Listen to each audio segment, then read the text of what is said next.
la Ciudad de México en el año del 2014, en el 2014, y yo quería ser rockstar, yo no le estaba pegando a escribir, a publicar libros, a ser como alguien ahí que anda, exacto.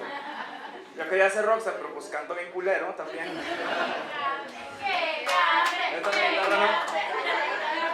Ay, pues no, por alguna u otra cosa, pues no se dio esa onda, pero cuando llegué a la Ciudad de México, pues yo no sé quién de aquí, no es de aquí de la Ciudad de México, quién no es de aquí. Todos son, a ver, tú eres de Oaxaca, ¿verdad? No, todos son aquí oriundos, la mayoría. Pero bueno, para uno que llega en busca de oportunidades, sí, de que llegas y de que no, es que en el DF está toda la cultura y todo, pues llegas con el sueño, ¿no? Pero la realidad es otra, o sea, todos te tiran al león, llegas me acuerdo que iba a la Condesa, con la guitarra y me daban 3 pesos, así, toda la noche tocando, pues no mames. Y entonces, me acuerdo de una vez, un güey, estoy tocando y luego de repente llega el vato, estoy afuera de un barecillo y luego me dice el güey, ven, y saca una moneda de 10 pesos y me la da. Y dice, pero vete de aquí. Y entonces te cuenta que agarro la moneda y se la pongo en el suelo y le dije, el que se va a ir vas a ser tú, puto. Y si no te gusta que toque, pues te puedes ir a otro lado. Y si no, pues a ver cómo nos arreglamos. Y al chile, me pelas la verga. Y el vato pues así sacado de onda, ¿no? Porque estaba con 2 chavas, el vato se quiso ver como que bien pro y se terminó viendo así más imbécil. Pero a lo que voy es que, o sea, no desprecies tampoco a nadie por lo que está de repente haciendo, bueno, uno de repente le toca sufrir esas cosas. Y entonces, bueno, como lo estaba batallando aquí en el DF, pues me di cuenta que tal vez no era mi camino por aquí. Y fue donde empiezo a hacer mi tour. Empiezo a agarrar del DF, agarro para el estado de Hidalgo. En el estado de Hidalgo me quedé en un pueblo que se llamaba Tasquillo. En Tasquillo terminó una novela que se llamaba El Viajero Solitario. El Viajero Solitario es un personaje llamado Lucas Emiliano. Este personaje es un viajero, es un mochilero. Yo inventé a Lucas Emiliano cuando estaba viviendo en Guadalajara. Y en Guadalajara pues también la estaba pasando así varias crisis, así, porque no tenía dinero, no tenía trabajo. Entonces, para no agüitarme, inventé a este personaje que era Lucas Emiliano. También, pues yo me llamo Manuel, inventé a Quetzalnoa. O sea, Quetzalnoa es un vato que cree que es poeta y vive esa fantasía y se me salió de control y pasó esto. Entonces, yo como Manuel, yo inventé a 2 personajes. Yo inventé a Lucas Emiliano y Quetzalnoa. Quetzalnoa, ocupa a Lucas Emiliano porque necesita la valentía de Lucas Emiliano. Como a mí nadie me daba ánimo, nadie me decía, síguele acá, haz tu cotorreo, pues tuve que inventar mis personajes, así, tuve que fantaseármela y inventar mis amigos imaginarios, por así decirlo, que me echaran mis porras, así. Lucas Emiliano se llamaba Lucas porque el primer viaje que yo hice así largo fue hasta Cabo San Lucas, y Emiliano por un vato que me atendió en un bar en Tasquillo que se llamaba Emiliano, y me cayó muy bien, y era de Chilango.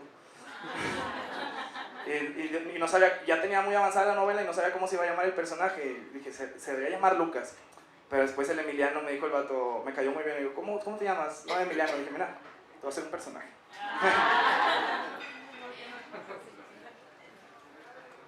¿Cómo me doy cuenta de reafirmar la poesía dentro de mí? ¿Cómo es este rollo de anunciar a la persona, de que se te quede bien claro que, pues a final de cuentas es como un acto de valentía, porque estás mostrando cierta sensibilidad y el mundo es culero y el mundo te daña,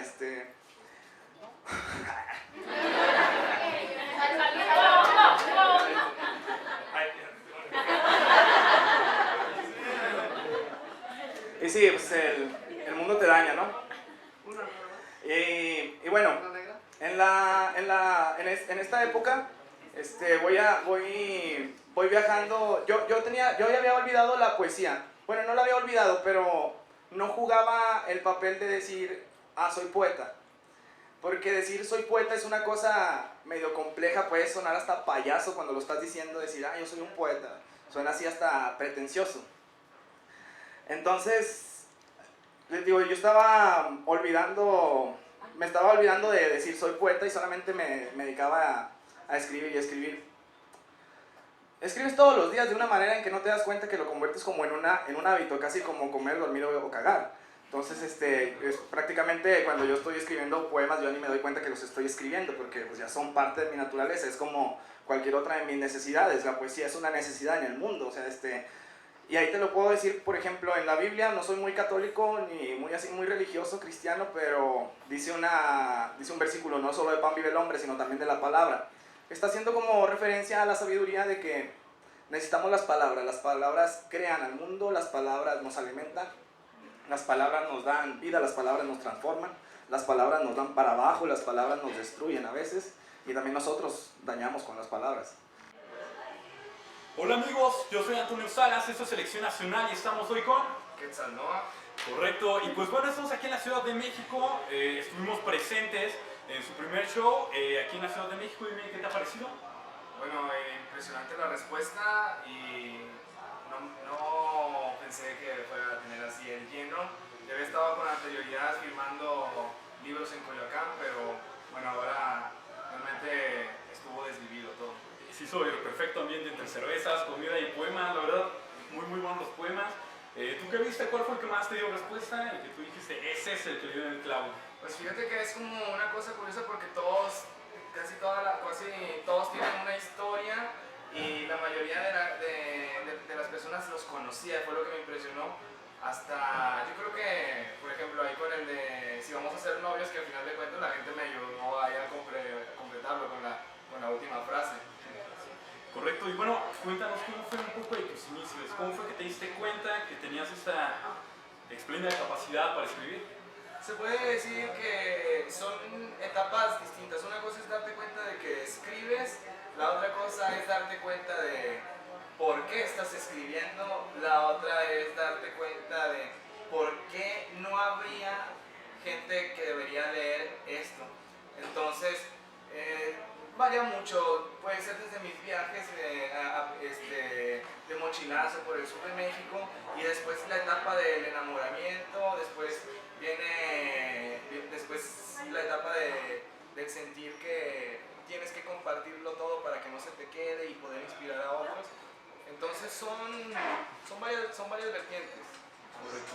¿Tienes algún proceso para escribir? Digamos, tienes que hacer ciertas cosas, escribir ebrio, escribir bien, en tu juicio. Bueno, yo tengo una técnica que me funciona, pues realmente está a veces borracho y cerrar los ojos y escribir.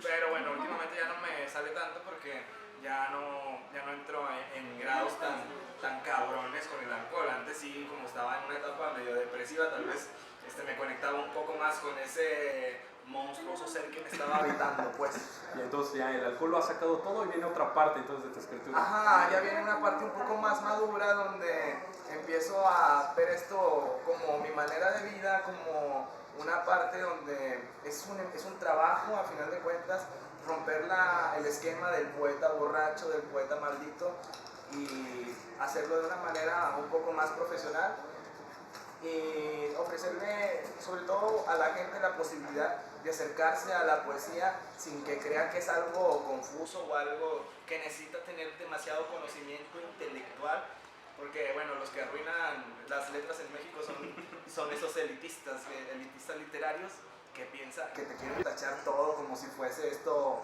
una especie de gremio cultural.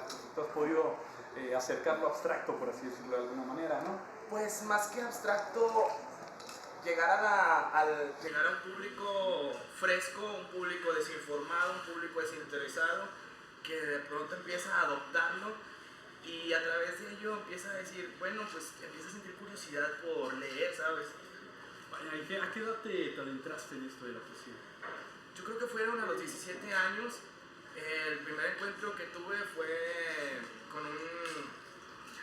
viendo la película la de la Sociedad de los Poetas Muertos, donde veo a estos tipos que empiezan a escribir poesía, se juntaban allí junto a un árbol y yo tenía un amigo con el que hacía lo mismo, teníamos 17 años y nos poníamos a hablar del simbolismo de la poesía, hablamos de las historias de cuando nos acercábamos a las chicas, con cierta pasión, con cierto drama de decir, le dije, ¿por qué la luna brilla en tus ojos cuando resbala la noche? Entonces, decíamos esos besos, esas historias, todos apasionados, como enamorados del sentido de la existencia, y decíamos, sí, somos como tocados por los dioses, estábamos enamorados de lo que estábamos haciendo.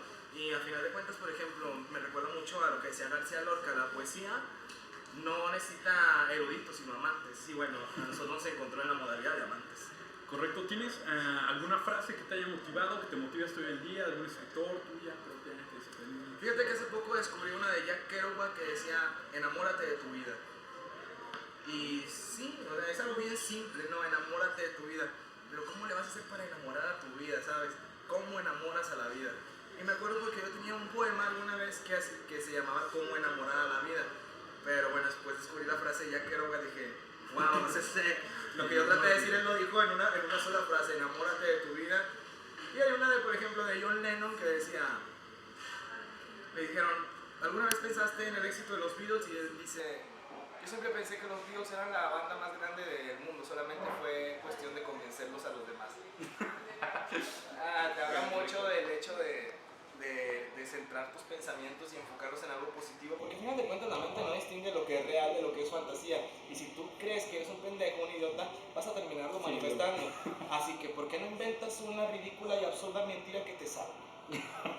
Sí, ¿para qué mostrarlo tan pronto? Correcto. Entre tus viajes has hecho, supongo que cosas maravillosas, has visto bastantes cosas. ¿Hay alguno en específico, alguna vivencia que te haya quedado y tú dices, wow, esto jamás pensé verlo? Bueno, una vez en Ecuador había un tipo que me empezó a hablar de la literatura soft. Yo estaba tomando una cerveza frente a la playa de Montañita y llega este tipo y me dice, yo soy escritor.